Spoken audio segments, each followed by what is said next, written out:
नमस्कार दोस्तों। कक्षा 7 इकाई 4 देश के नाम संदेश। यह एक पत्र लेखन है जिसमें हमारे पूर्व राष्ट्रपति एवं missile man doctor Abdul Kalam ने जो देश के नाम ईमेल किया था उसके बारे में जानकारी दी गई है।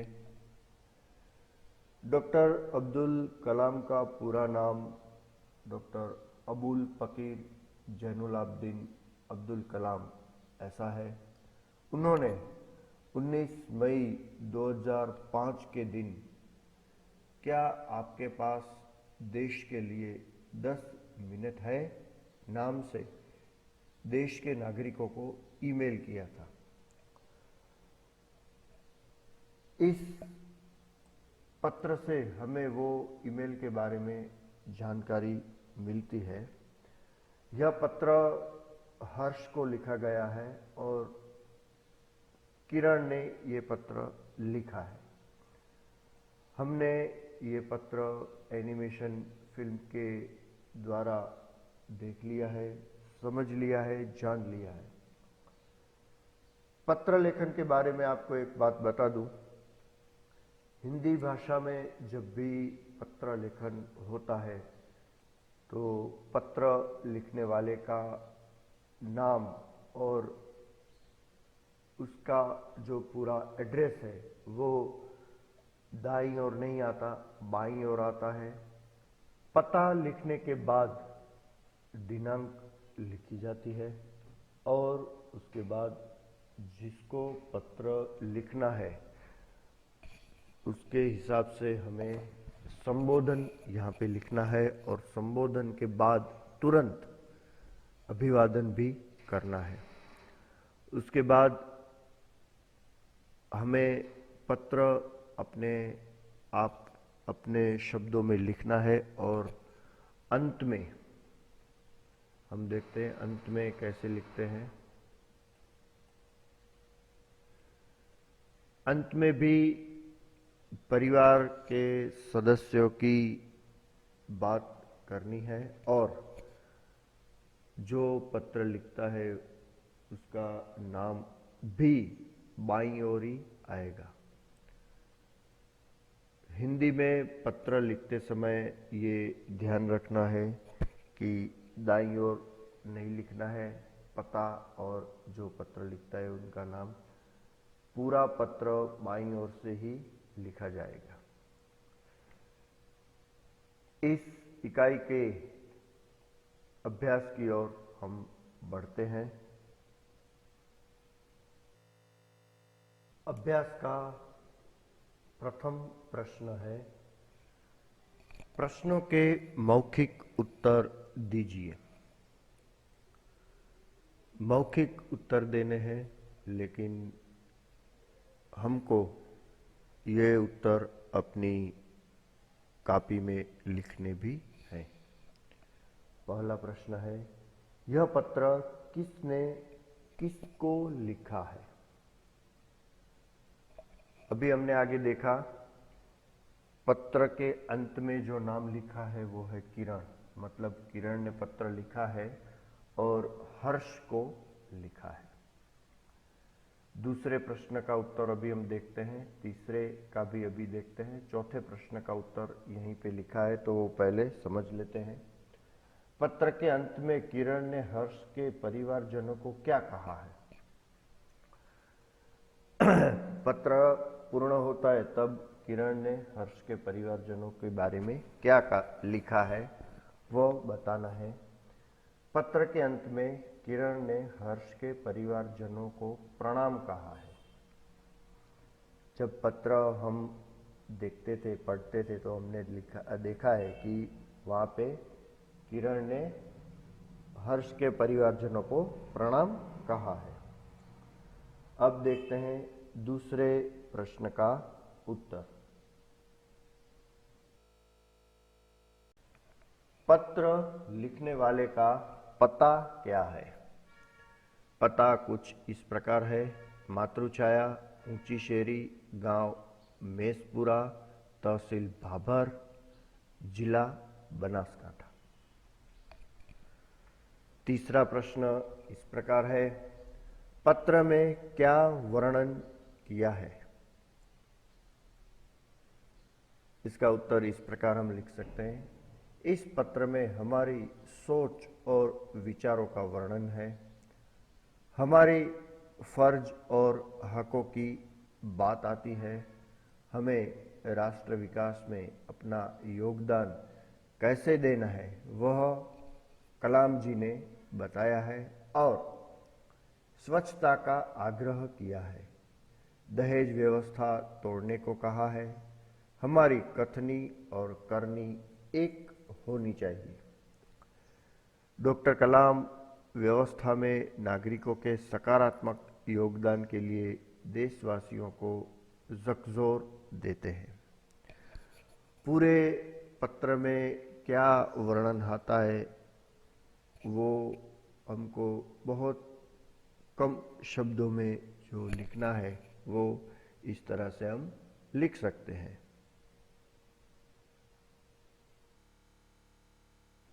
अभ्यास का प्रश्न दूसरा है, प्रश्नों के मौखिक उत्तर दीजिए।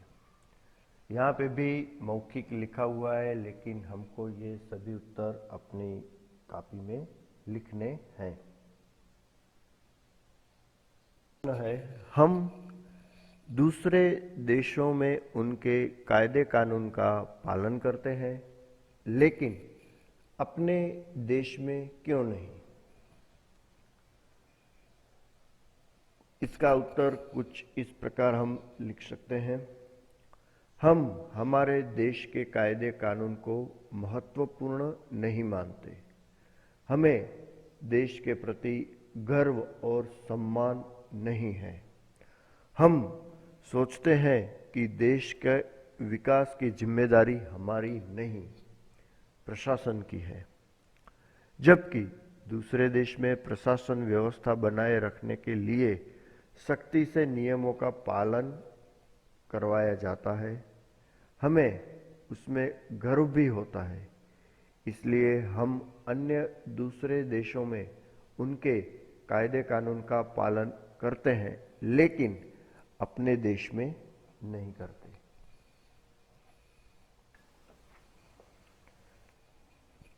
प्रश्न है, हमारे देश की स्वच्छता की जिम्मेदारी किसकी है? उत्तर इस प्रकार है, हमारे देश की स्वच्छता की जिम्मेदारी देश के सभी नागरिकों की है, स्थानीय सत्ता तंत्र की भी जिम्मेदारी है। माने देश को स्वच्छ बनाने के लिए सिर्फ सत्ता तंत्र जिम्मेदार नहीं है, हम भी उतने ही जिम्मेदार हैं जितने सरकारी लोग होते हैं। प्रश्न इस प्रकार है, हमारे देश के विकास में कौन कौन सी समस्याएं बाधक है? इस प्रकार उत्तर लिख सकते हैं, हमारे देश के विकास में सबसे पहली समस्या है कि हमारे देश में कायदे कानून का चुस्ती से पालन नहीं हो। लोग हमेशा सरकार को ही दोष देते हैं, सरकारी संसाधनों के उपयोग और संवर्धन में आम लोग माने नागरिक अपना फर्ज यानी जिम्मेदारी नहीं समझते।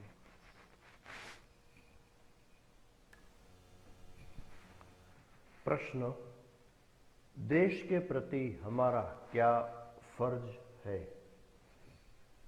देश के प्रति हमें लगाव हो, प्रेम हो, यह आवश्यक है। हमारा फर्ज है कि देश के हर कायदे कानून का हम पालन करें, देश के विकास में हम अपना योगदान दें, हम ऐसा कोई भी कार्य न करें जिससे देश की प्रतिष्ठा को नुकसान हो। यह हमारा फर्ज है देश के प्रति।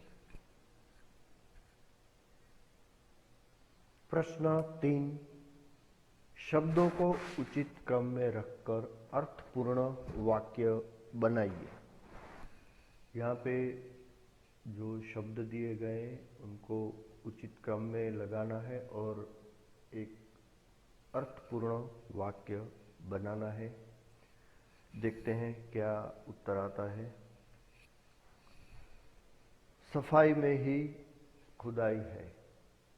दूसरा, मेरा भारत महान। तीसरा, दहेज लेना और देना पाप है। इन शब्दों को सही क्रम में लगाकर इस प्रकार वाक्य बनाना है। आखिरी वाक्य इस प्रकार बनेगा, आओ मिलकर भारत को आदर्श राष्ट्र बनाएं। प्रश्न 4 है, ऐसे व्यवहार की चर्चा कीजिए जिसमें हम देश में अव्यवस्था खड़ी करते हैं एवं देश के विकास में बाधा डालते हैं। भारत देश बिन सांप्रदायिक और सभी जाति धर्मों का आदर करने वाला देश है। हमारा व्यवहार कभी भी ऐसा नहीं होना चाहिए जिससे किसी की धार्मिक भावनाओं को ठेस पहुंचे। देश में किसी भी मुद्दे को लेकर दंगे नहीं होने चाहिए। इससे देश की प्रगति की रफ्तार कम हो जाती है। लोगों का व्यवहार व्यापार और कृषि की ओर अच्छा और हकारात्मक होना चाहिए। प्रश्न 5 है, दहेज एक दूषण। इस विषय पर कारण सहित अपना मत दीजिए। उत्तर, दहेज एक ऐसी बीमारी है जिसका इलाज अगर हम चाहे तो ही हो सकता है। अगर हम नहीं चाहते या कुछ भी करने से इनकार कर देंगे तो इस बीमारी का इलाज नहीं हो पाएगा। दहेज प्रथा के कारण कई लड़कियों की शादी नहीं हो पाती और अगर हो जाती है तो उनको अपने ससुराल में बहुत दुख भुगतना पड़ता है और कई बार हादसे भी हो जाते हैं। दहेज देना और दहेज लेना दोनों पाप है। जो दहेज देने वाला है वो भी और जो स्वीकार करने वाला है दोनों गलत कार्य करते हैं। अगर दहेज देने वाला और लेने वाला दोनों ही अपना कार्य नहीं करते तभी इस बीमारी का अंत आ सकता है। कोई भी धर्म दहेज की पुष्टि नहीं करता। दहेज सचमुच समाज का दूषण है और इसका कभी भी समर्थन नहीं किया जा सकता।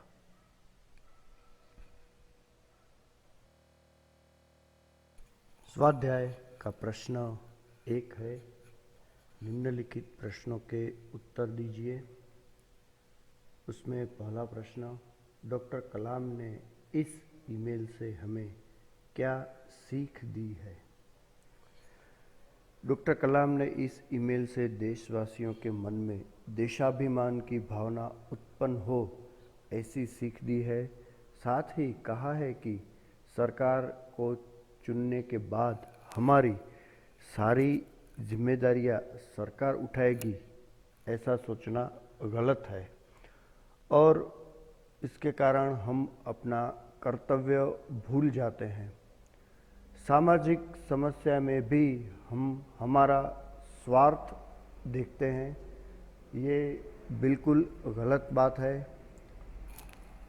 इस प्रकार ईमेल के जरिए डॉक्टर कलाम ने सच्चे नागरिक के रूप में अपनी जिम्मेदारियां निभाने की सीख हमको दी है।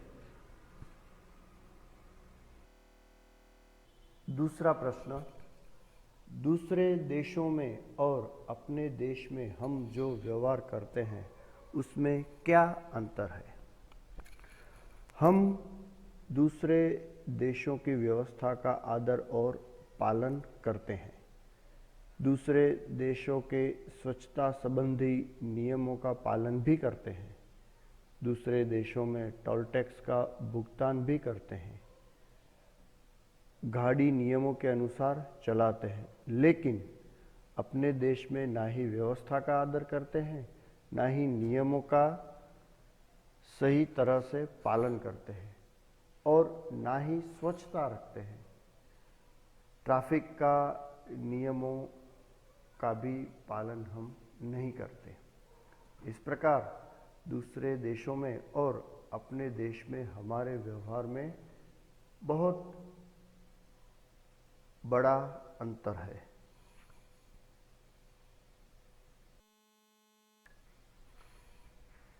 प्रश्न 3, दूसरे देशों में लोग स्वच्छता के प्रति कैसे जागरूक हैं? बहुत सारे देश ऐसे हैं जिसमें स्वच्छता के लिए बहुत कवायद होती है। दूसरे देशों में लोग स्वच्छता को बड़ा महत्व देते हैं। कूड़ा कूड़ेदान में ही डालते हैं। सिगरेट के टुकड़े को सड़क पर नहीं फेंकते। सड़कों पर पान की पिक नहीं थूकते। अमेरिका और जापान में कुत्ते के मालिक ही कुत्ते की छोड़ी हुई गंदगी साफ करते हैं। राष्ट्र की संपत्ति की स्वच्छता अच्छी तरह से रखते हैं।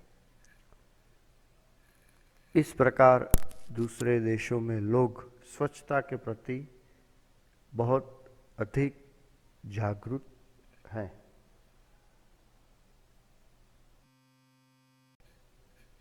अपने देश की व्यवस्था को हम कैसे सुधार सकते हैं? हमें अपने देश की व्यवस्था को सुधारने के लिए अपने कर्तव्य का सही तरह से पालन करना चाहिए। हमारे देश की शासन व्यवस्था में सकारात्मक योगदान देना चाहिए। अपनी जिम्मेदारियां सही तरह से निभानी चाहिए।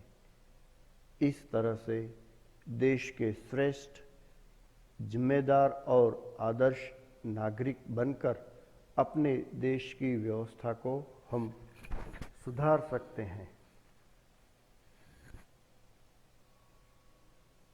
प्रश्न तीसरा है, निम्नलिखित वाक्यों के काल पहचानिए। 1, मैं क्रिकेट खेलता हूँ। खेलता हूँ इसलिए पता चल जाता है कि यह वर्तमान काल का वाक्य है। दूसरा, मैं कल अंबाजी गया था। गया था जो क्रिया खत्म हो गई है उसकी बात है, माने यह भूतकाल है। तीसरा, कोई गाना गा रहा है, वर्तमान काल है। आज ठंड ज़्यादा होगी। होगी माने भविष्य की बात है, तो भविष्य काल है ये। पांचवा, कल हम स्कूल से प्रवास जा रहे हैं। कल है और जा रहे हैं माने ये भी भविष्य काल है। परसों कश्मीर में हिम वर्षा हुई,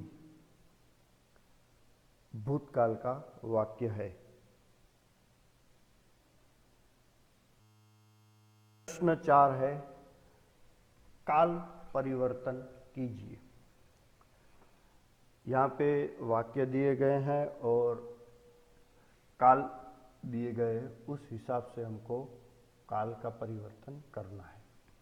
मैं बाजार गया, इस वाक्य को भविष्य काल में परिवर्तित करना है। मैं बाजार गया नहीं आएगा, जाऊंगा। मैं बाजार जाऊंगा। दूसरा, मंदिर में पूजा होगी। भूतकाल बनाना है। मंदिर में पूजा हुई थी। तीसरा वाक्य, शिमला में हिम वर्षा हुई। भविष्य काल बनाना है। शिमला में हिम वर्षा होगी। चौथा और आखिरी वाक्य, मैंने पढ़ाई की। वर्तमान काल में परिवर्तित करना है। मैं पढ़ाई कर रहा हूं।